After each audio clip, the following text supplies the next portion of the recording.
Bonjour, Viviane Cangeloni.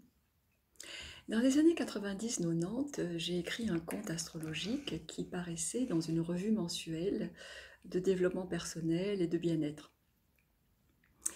Et à l'occasion d'un rangement, j'ai retrouvé ce conte.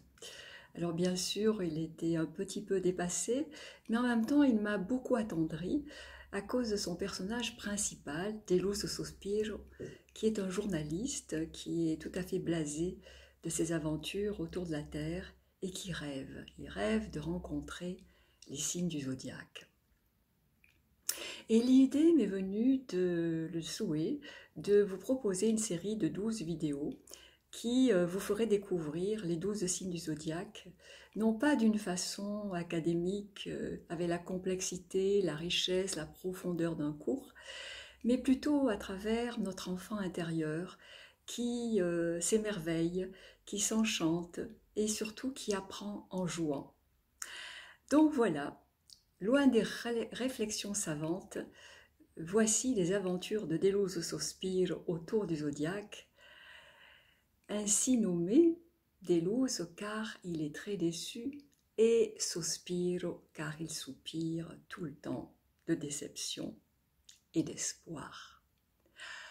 Pom pom pom, voici les aventures de Deluso Sospiro autour du zodiaque. Un conte humoristique en 12 parties.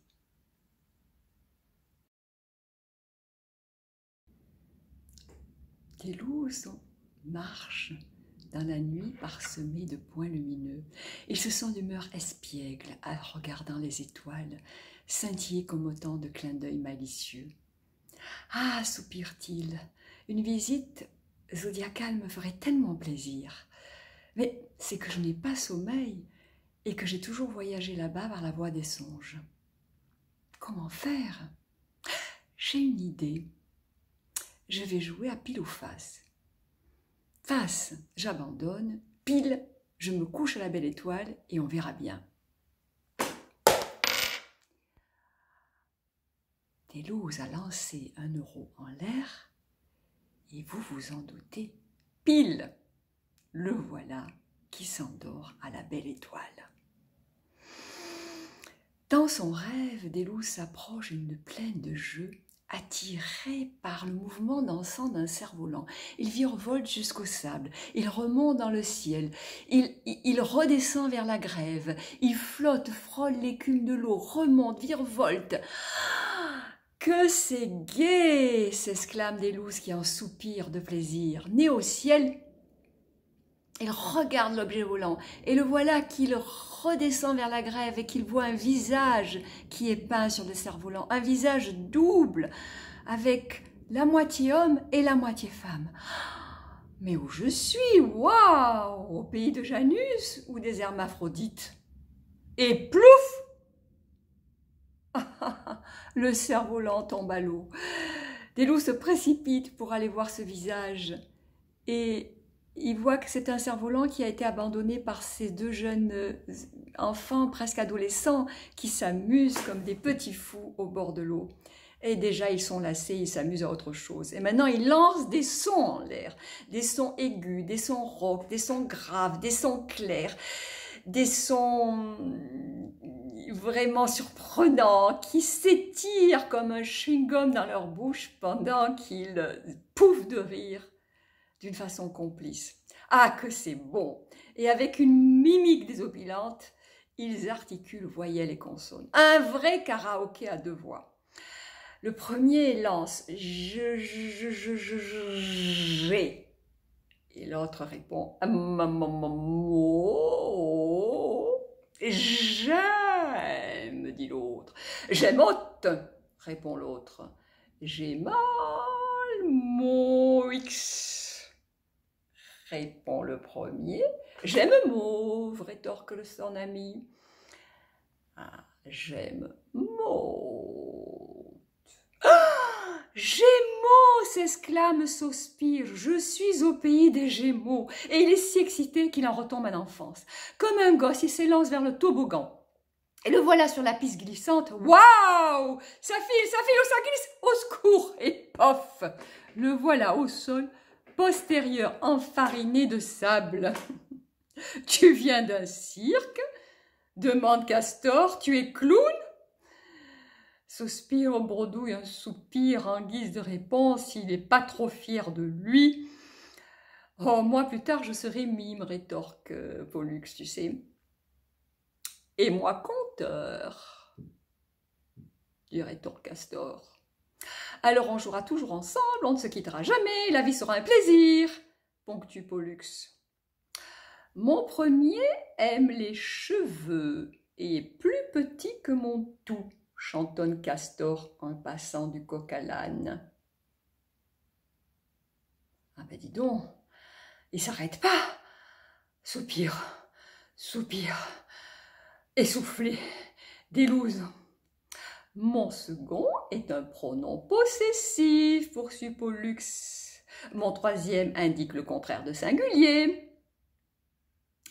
Et mon tout est une partie du corps humain, rétorque le premier. Qu'est-ce qui est mou, qui est double et qui se gonfle et sans quoi tu meurs, enchérit Pollux en traçant sur le sol une grille de mots croisés. Ah! Délouse Anna le tournis. Tous ces mots s'entrechoquent dans sa tête comme un puzzle éparpillé. Mon premier, mon second, cheveux, chevaux... Et ce qui devait arriver arriva. Délouse se réveille dans son lit en continuant à marmonner.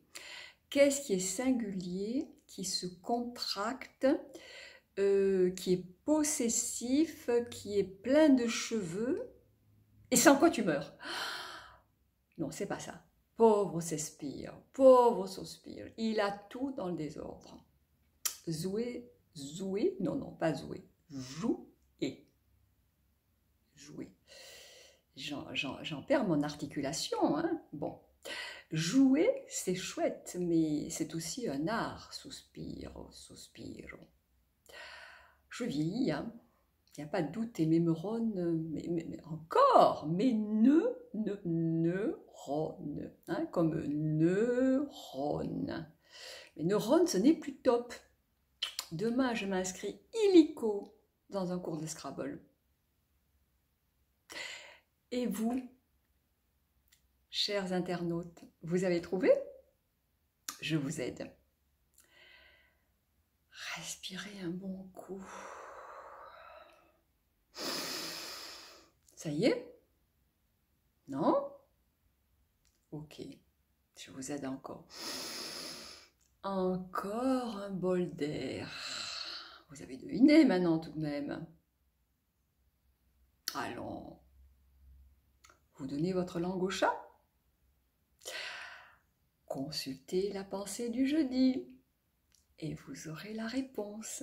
C'est sur Facebook, c'est sur WhatsApp, pour ceux qui sont dans mon fichier de connaissances. C'est sur Instagram, c'est sur Beyond Lyme, Y-O-N-D,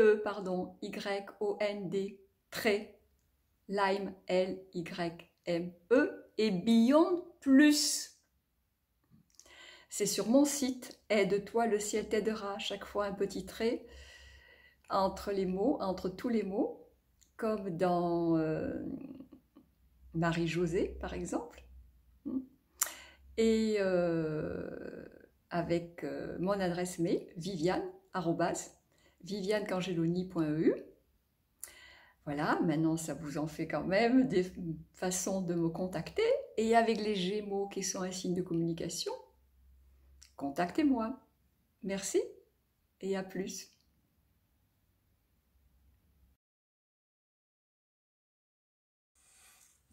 Bonjour, de nouveau. J'espère que ça vous a plu, que vous avez découvert quelque chose qui vous parle par rapport à ce signe, si c'est le vôtre, si c'est celui de quelqu'un que vous connaissez. Et bien sûr, ne vous identifiez pas complètement avec ce signe, ne soyez pas surpris si vous n'en avez pas certaines des caractéristiques, car l'astrologie est quand même très complexe et demande une consultation qui tient compte de tous les paramètres qui sont dans votre carte. Sachez que même si vous n'êtes pas de ce signe-là, vous le contenez dans votre carte, car nous avons les 12 signes à l'intérieur de nous. Mais c'était un peu de rêve, un peu de jeu, et je vous souhaite une belle découverte, de belles semaines à venir jusqu'au prochain signe, et n'oubliez pas de partager, de dire que vous avez aimé cette vidéo, pardon, si c'est le cas. C'était Viviane Cangeloni, thérapeute, astrothérapeute et numérologue, et thérapeute en transgénérationnel. Au revoir et à bientôt.